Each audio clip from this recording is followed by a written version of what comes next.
허혈성 뇌졸중 원인의 약 30%를 차지하는 심장질환, 여러분의 건강을 지키는 5분 심방세동 정보입니다.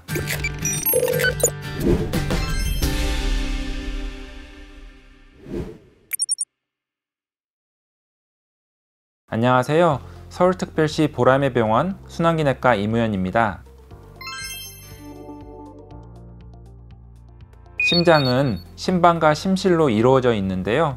심방이 수축하여 혈액을 심실로 보내면 이번엔 심실이 수축해서 온몸과 폐로 혈액을 보내게 됩니다.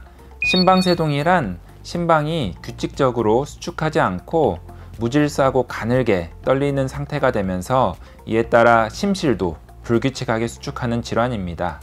심방세동은 종종 발생하는 발작성 심방세동과 계속해서 심방세동 상태가 유지되는 지속성 심방세동으로 나눌 수 있습니다.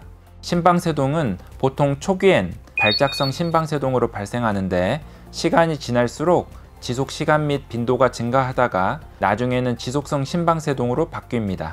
이 상황이 오래 지속될 경우 심방이 커지는 등 심장 재형성 혹은 호흡곤란 등의 심부전 증상이 발생할 수도 있어 조기에 병원을 방문하셔야 합니다. 심방세동은 유전, 환경적인 요소를 포함한 다양한 위험인자로 발생하는 만성질환입니다.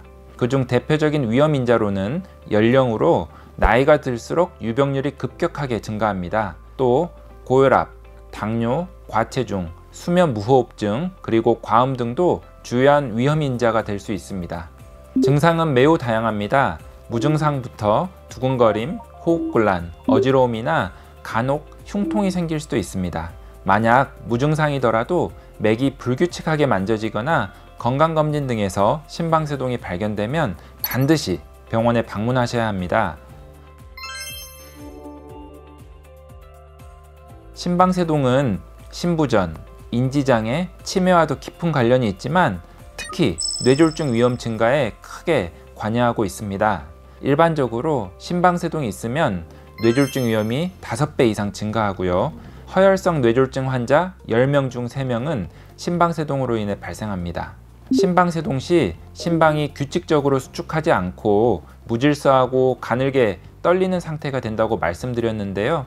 이런 상태의 심방 내에서는 혈류가 정체되는 부분이 발생해서 혈전이 생길 수 있습니다. 이 혈전이 혈관을 따라 이동해 뇌혈관을 막으면 허혈성 뇌졸중이 발생하게 되는 겁니다. 다른 원인에 의한 뇌졸중과 비교하여 더 중한 뇌졸중을 유발한다고 알려져 있는데요. 혈전의 모양이나 크기에 따라 큰 뇌혈관을 막거나 여러 혈관을 동시에 막으면서 구음장애, 편측마비, 그리고 사망 등 심한 후유증을 동반할 수 있기 때문입니다. 심방세동은 증상 유무와 관계없이 조기 발견이 매우 중요한 질환입니다. 조기 진단과 적절한 치료로 진행을 막고 정상으로 돌아갈 수 있으니 의심된다면 바로 병원을 찾아주세요. 심방세동의 치료는 크게 뇌졸중 예방, 증상 조절, 그리고 동반질환 관리로 나눌 수 있습니다. 첫 번째, 뇌졸중 예방 치료는 뇌졸중 위험도를 살피는 것이 먼저입니다.